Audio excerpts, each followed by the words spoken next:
तेची माझे हित चकार दिलेलं आहे तेची. जगामध्ये संतांशिवाय आपलं हित कल्याण कोणी करू शकत नाही. श्री गुरुच आपलं हित कल्याण करू शकतात, त्यांच्याशिवाय दुसरं कोणी हित करू शकत नाही. कसे करू शकत नाही? थोडीशी मीमांसा आपल्या समोर ठेवतो, म्हणजे ज्ञानोबरांनी तिथं तारलं शब्द का वापरलेला आहे त्याचा भाव आपल्या समोर स्पष्ट होईल. ऐका, श्री गुरु शिवाय आपलं हित कोणीच करू शकत नाही. का करू शकत नाही? ऐका, आपण थोडीशी मीमांसा करूया. अडचण अशी आहे की माणसाला आपलं हित कशामध्ये हेच कळत नाही. काय म्हटलं मी? मनुष्याला आपलं हित कशामध्ये, नेमकं हित कशाला म्हणावं हेच कळत नाही महाराज. अडचण अशी आहे, तुकोबाराय म्हणतात आपले आपण नकळू हित, हित तो काही दिशेची ना. आपल्याला आपलं हित कळत नाही. तर मग असं कसं काय म्हणता? ऐका, मनुष्याला जर आपलं हित कळलं असतं ना, त्यांनी जीवनामध्ये कधी पापच केलं नसतं. आपलं हित जर आपल्याला कळलं असतं, माणसाने जीवनामध्ये कधी पापच केलं नसतं. कारण पापाचा आणि हिताचा फार जवळचा संबंध आहे. पापाचा आणि हिताचा जवळचा संबंध आहे. ज्याच्याजवळ पाप असतं त्याच्याजवळ हित येत नाही, आणि ज्याचं हित व्हावं असं वाटतं त्यांनी कधी पाप करू नये. तुकोबाराय म्हणतात, तुका म्हणे नाड आणि पाप ठाके हित आड. असं आहे. काय ही पाप संकल्पना नेमकी काय? आपलं निषिद्ध कर्म, वाईट कर्म हे पाप करण्याकरता प्रवृत्त होत असतं. असं आहे. पाप कसं कसं ओळखावं त्याच्या काही खुणा आहेत महाराज, खुणा आहेत. असं आहे. आपलं हित होत नसेल, निश्चित समजावे हे आपल्या जीवनातलं पाप आहे. आपलं कर्मच आपल्याला पाप करण्याकरता प्रवृत्त होतं, आणि केलेलं वाईट कर्म आपल्या जीवनामध्ये पाप रूपाने दुःख देण्याकरता प्रवृत्त होतं. असं आहे. तुम्ही जिथं जेव्हा जसं कर्म केलेलं आहे तुम्हाला तेव्हा तिथं तसं भोगावं लागतं. कर्म केलेलं चुकवता येत नाही. युक्तिवाद सांगतो म्हणजे लवकर लक्षात येईल. रस्त्याने एक मनुष्य निघाला होता. जाताना त्याला भूक लागली. समोर पाहिलं एकाची आमराई होती. आमराईमध्ये पाहिला एक झाडावरती पिकलेला आंबा होता. वास्तविक पाहता त्याने ते विचारून घ्यायला पाहिजे होता, पण त्यांनी तसा घेतला नाही. भूक लागली म्हणून तो त्या आंब्यापर्यंत गेला. काय झालं? ऐका, आंब्यापर्यंत गेला, आंबा तोडला, खाल्ला. तेवढ्यात आमराईचा मालक आला आणि त्याने त्याला खूप मारलं. तो रडायला लागला. ह्याच्यातला मला बारकावा आपल्या निदर्शनास आणून द्यायचा आहे. भूक लागली होती. वास्तविक पाहता त्याची नजर त्या आंब्यावरती गेली, पण त्या डोळ्याने जो आंबा पाहिला ते डोळे त्या आंब्यापर्यंत जाऊ शकतात का? नाही. मग गेला कशाने? बर, जे पाय त्या आंब्यापर्यंत गेले ते पाय तो आंबा तोडू शकतात का? नाही. मग तोडला कोणी? बर, ज्या हाताने तो आंबा तोडला ते हात तो आंबा खाऊ शकतात का? नाही. मग खाल्ला कोणी? तोंडाने. आणि तेवढ्यामध्ये नारायण महाराज, तो आमराईचा मालक त्या ठिकाणी आला. त्यांनी काही विचार केला नाही. बाही मागं सरून एक काना खाली. मला सांगा, आंबा खाल्ला कोणी? तोंडाने. मार खाल्ला कोणी? गालाने. आणि एवढ्यामध्ये त्याच्या डोळ्यातून घळघळ घळघळ पाणी यायला लागलं. प्रश्न असा आहे, आंबा जर तोंडाने खाल्ला, मार जर गालाने खाल्ला, तर डोळ्यातून पाणी का आलं? कारण पाहिला कोणी होता? ज्याने सुरुवात केली त्यालाच भोगावं लागतं. विठ्ठल.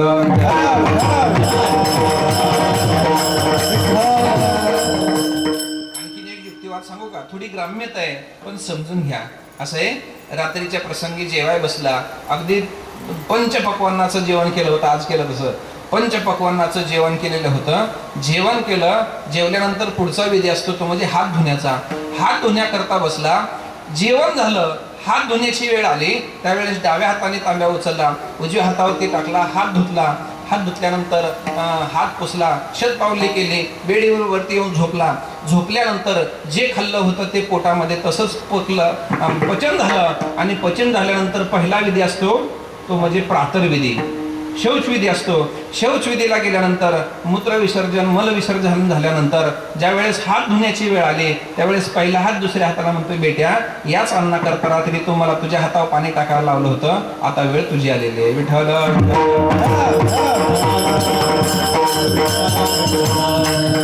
रात्री डाव्या हाताने पाणी उजव्या हातावर टाकलं. सकाळी उजवा हात डाव्या हातावर पाणी टाकतो. एका हाताचं कर्म दुसऱ्या हाताला करत चुकवता येत नाही. केलेलं पाप कुठं चुकवावं? विठ्ठल.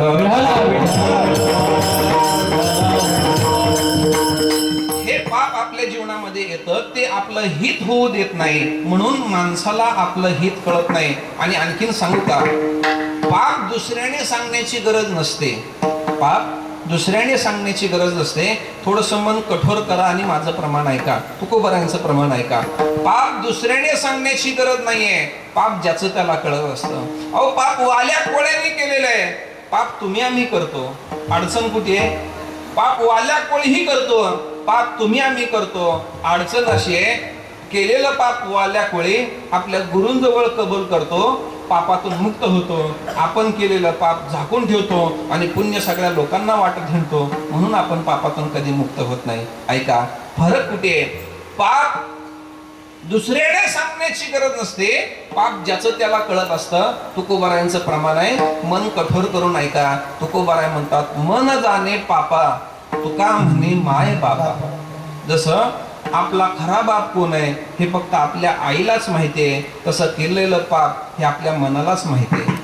मन जाणे पापा तुका म्हणे माय बापा, माय बापा जाणे आणि मन पापा जाणे. नाही म्हणू शकत आपण पाप केले नाही ते नाही म्हणू शकत महाराज. या युगामध्ये मी पापाच केलं नाही असं म्हणणारा फक्त एकच महापुरुष होऊन गेला, आणि त्या महापुरुषाचं नाव आहे स्वानंद निवासी गुरुनाम गुरु जोग महाराज. ज्या वारकरी शिक्षण संस्थेचे आम्ही पायिक आहोत, असे महाराज अभिमान असावा याचा धरी ना. ज्याच्या परंपरेमध्ये आहोत महाराज, अशी निष्कलंक परंपरा आहे.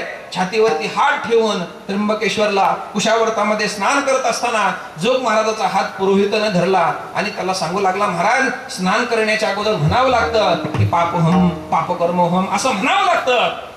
त्या पुरोहिताचा हात धरून जोग महाराज म्हटले, अरे कोणाला सांगतो पाप कर्मोहम म्हणा, जीवनामध्ये कधी पापच केलं नाही. जेव्हापासून मला कळतंय तेव्हापासून माझी वृत्ती कधी कामाच्या अधीन जाऊच दिली नाही. काम क्रोध लोभ माझ्या मनाला कधी शिवलेच नाही, तर मी पाप केलंच नाही.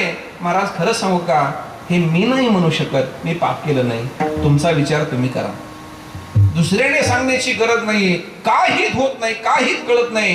पाप मनुष्याचं हित होऊ देत नाही, आपलं हित आपल्याला कळत नाही. ऐका, हिताकरता श्री गुरुच का लागतात याचा विचार आपण करत होतो. आपलं हित आपल्याला कळत नाही, आपलं हित करणारा दुसरा एक वर्ग आहे, तो आपल्या हिताकरता तळमळत असतो. त्या वर्गाचं नाव आहे आई वडील. विठ्ठला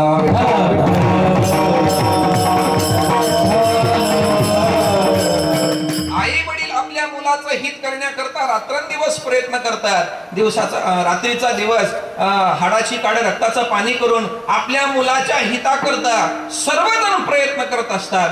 एवढंच त्यांचं ध्येय असतं, आपल्या मुलाचं कल्याण व्हावं, आपल्या मुलाचं हित व्हावं. कोणत्याच आई बापाला वाटत नाही की आपल्या मुलाचं अकल्याण व्हावं. असं आहे, पुत्रो जायते क्वचिदपि कुमाता न भवते. कपटी मुलगा जन्माला येईल पण कुमाता कधी जन्माला येत नाही. आपल्या मुलाचं हितच तळमळ करत असते. ऐका, आपल्या मुलाचं हित व्हावं ही तळमळ आई बापाच्या अंतःकरणामध्ये आहे. अडचण अशी आहे, तळमळ आहे आपल्या मुलाचं हित व्हावं, पण नेमकं हित कशामध्ये? हित नाही ठावे जननी जनकाला विलालोकिता चारती दाविलालोकिता चारती.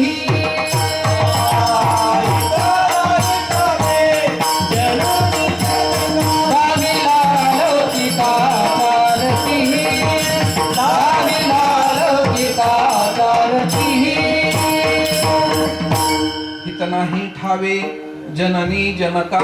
हिताची तळमळ असणं हा एक भाग आहे आणि हिताचं ज्ञान असणं हा एक भाग आहे. आई वडिलांना तळमळ आहे पण ज्ञान नाहीये. म्हणून पहा, लहान मुलगा जन्माला आलं, रडायला लागलं, खेळायला लागलं की खेळायला लागलेल्या मुलाला रडायला लागल्यानंतर भांडी कुंडी देतात का देवपूजेचे साहित्य देतात? साधा विचार करूया. देवपूजा म्हणजे परमार्थ आणि भांडी कुंडी म्हणजे संसार. संसाराच्या वस्तू देतात का परमार्थाच्या वस्तू देतात? संसाराच्या. मग एवढं करून जर पोरगं थांबलं नाही तर त्याला चोकणं देतात, तेवढं करून थांबलं नाही तर खुळखुळा देतात, आणि तेवढं करून थांबलं नाही तर त्याला बाहुली देतात. मग तो बाहुलीच्या सहवासात एवढा रगतो, हाडामासाची आली तरी थांबत नाही.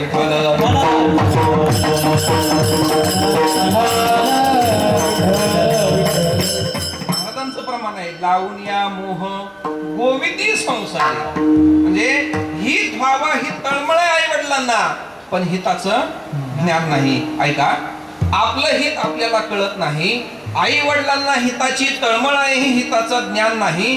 आणखीन एक वर्ग आहे हा समाज. या समाजाला तुमच्या हिताचं घेणंही नाही आणि देणंही नाही. जन हे सुखाचे अंत हे काळीचे. महाराज, या समाजाला तुमच्या हिताचं घेणं देणं नाहीये. आणखीन एक वर्ग आहे तुमचं हित करण्याकरता आलेला, त्याचं नाव आहे देव. देव आपलं हित करतो का? त्याचं उत्तर आहे, ऐका, देव आपलं हित करतो, पण देव देव म्हणून आपलं हित करू शकत नाही. या व्यासपीठावरती मी फार मोठे विधान करतोय.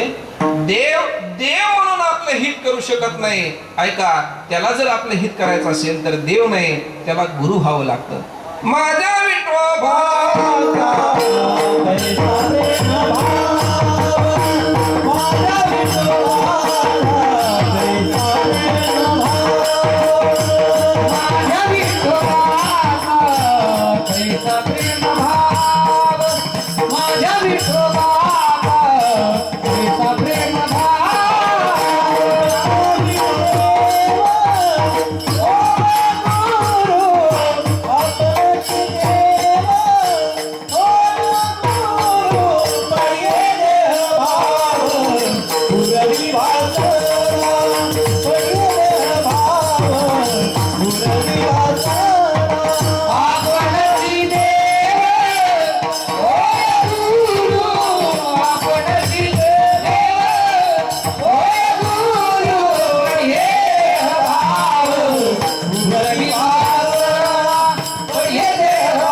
माझ्या विठोबाचा कैसा प्रेमभाव आपणची देव होय गुरु. फार महत्वाचं विधान आहे. देव देव म्हणून आपलं हित करू शकत नाही. त्याला हित करायचं असेल तर त्याला देव नाही, गुरु म्हणून यावं लागतं. तुम्ही म्हणाल एखादं उदाहरण आहे का? ऐका, असं आहे, त्याच्यातलं थोडंसं आणखीन बारकावा असं आहे. संकट आली तर देव देव म्हणून येऊ शकतो. काय म्हटलं मी? संकट आली तर देव देव म्हणून येऊ शकतो, पण हित करायचं असेल तर त्याला देव नाही, गुरु व्हावं लागतं. अर्जुनावरती युद्धाचं संकट आलं, हातामध्ये लगाम घेऊन सारथी झाला. अर्जुनाची घोडी धुतली अनंते. संकट आली तर देव देव म्हणून आला, पण अर्जुनाला मोह झाला. त्यावेळेस अर्जुन म्हणतो, देवा मी तुझा शिष्य आहे, तू माझा गुरु हो. आणखीन सांगू का? नामदेवरायांसोबत देव जेवत होता, बोलत होता, भजन करत होता. रोज देव नामदेवरायांच्या घरी दळू लागण्याकरता येत होता. एवढी सर्व काम करणारा देव, परंतु नामदेवरायांचा ज्यावेळेस हित करण्याचा विचार आला, त्यावेळेस भगवान परमात्मा नामदेवराला म्हणतो, नामा आता इथं थांबायचं नाही, आता औंढ्या नागनाथला जा, गुरु करा आणि मग माझ्या जवळ या. याचा अर्थ असा आहे, देव देव म्हणून आपलं हित करू शकत नाही. आता ऐका, आपलं हित आपल्याला कळत नाही. आई वडिलांना हिताची तळमळ आहे, हिताचं ज्ञान नाही. समाजाला हिताचं देणं घेणं नाही. देव देव म्हणून आपलं हित करू शकत नाही. त्या देव देव म्हणून आपलं हित करू शकत नाही. शेवटी एकच वर्ग उरलेला आहे, ते म्हणजे आपले गुरु. तेच आपलं हित करू शकतात. सद्गुरु वाचोनी संसारी तारक, नशेची निष्कंक आन कोणी. असं असल्यामुळे ज्ञानोबा म्हणतात की अशा श्री गुरूंनी माझ्यावरती कृपा केली आणि त्या कृपेमुळे ज्ञानदेव म्हणे तरलो तरलो आता उद्धरिलो गुरु कृपे. आणि असे माझं हित करणारे, माझ्यावरती कृपा करणारे, माझा उद्धार करणारे असे श्री गुरु जर माझ्या जीवनामध्ये माझे पाठीराखे असतील तर मला जगाची काय गरज आहे? दुसऱ्याची गरज नाही. अभंगाचा प्रकार श्री गुरु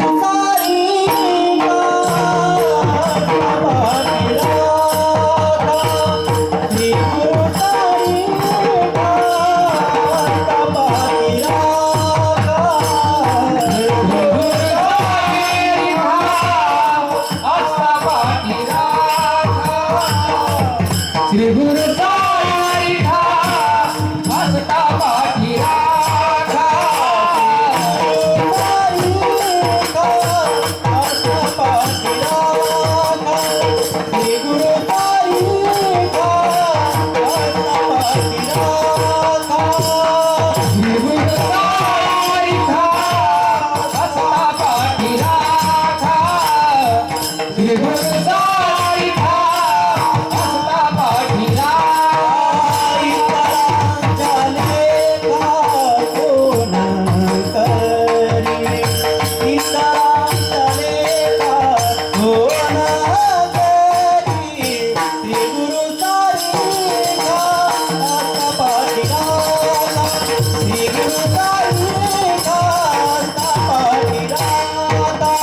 ईश्वराचा लेखा कोण करी, ईश्वराचा लेखा कोण करी.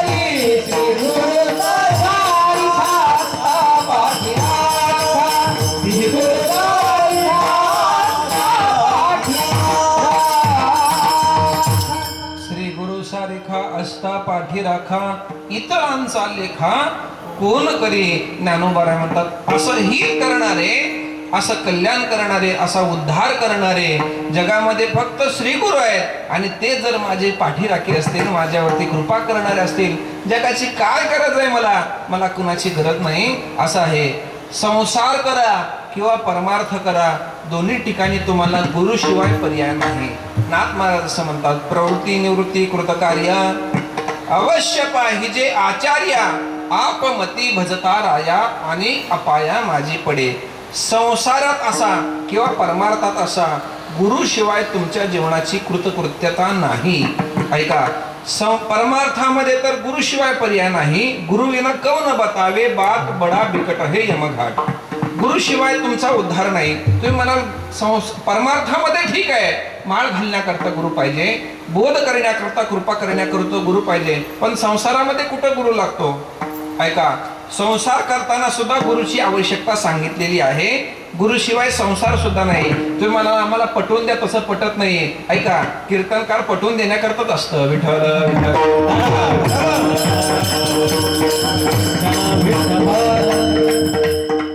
साधारणतः आपण संसार सुरू झाला कधी म्हणतो, हा माणूस संसाराला लागला कधी म्हणतो, लग्न झालं की. म्हणजे लग्न झालं की लोक म्हणतात हा संसाराला लागला. पण लग्न करत असतानाच तुम्हाला त्या ठिकाणी सांगितलेलं असतं की गुरु करा. म्हणून आम्हाला तर काय सांगितलेलं, आमचे झालेले भेद हे न झालेले सांगतायत. विठ्ठल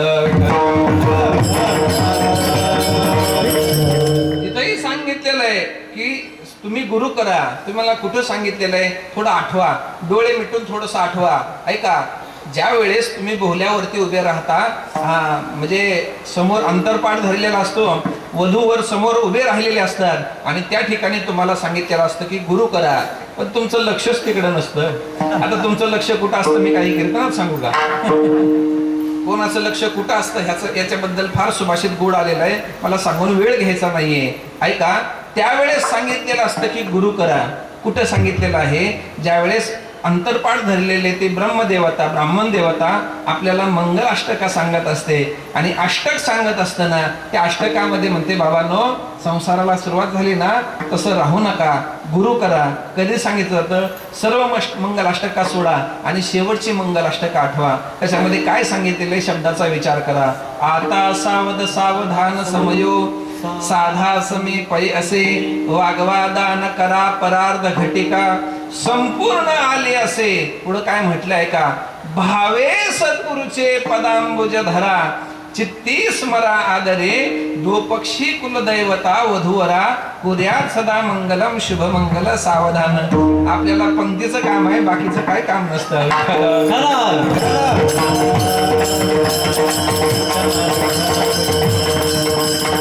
संसाराची सुरुवात करताना ही गुरु सांगितलेलं आहे आणि परमार्थामध्ये गुरुशिवाय पर्याय नाही. म्हणून गुरु करणं महत्वाचं आहे. पण अशा गुरुची कृपा, असे गुरु जर पाठीराखी असतील ना, जगामध्ये कशाचीच आवश्यकता नाही. गुरु पाठीराखी राहिले तर काय होतं आणि गुरु पाठीराखी राहिले नाही तर काय होतं, या गोष्टीचा थोडा विचार आपल्याला करायचा आहे. पण तत्पूर्वी सर्वांनी अगदी मोठ्या प्रेमाने सांप्रदायिकपूर्वक भजन करूया. उरलेल्या वेळामध्ये आपण आपली चिंतन सेवा करून पूर्ण विराम देऊया. विठोबा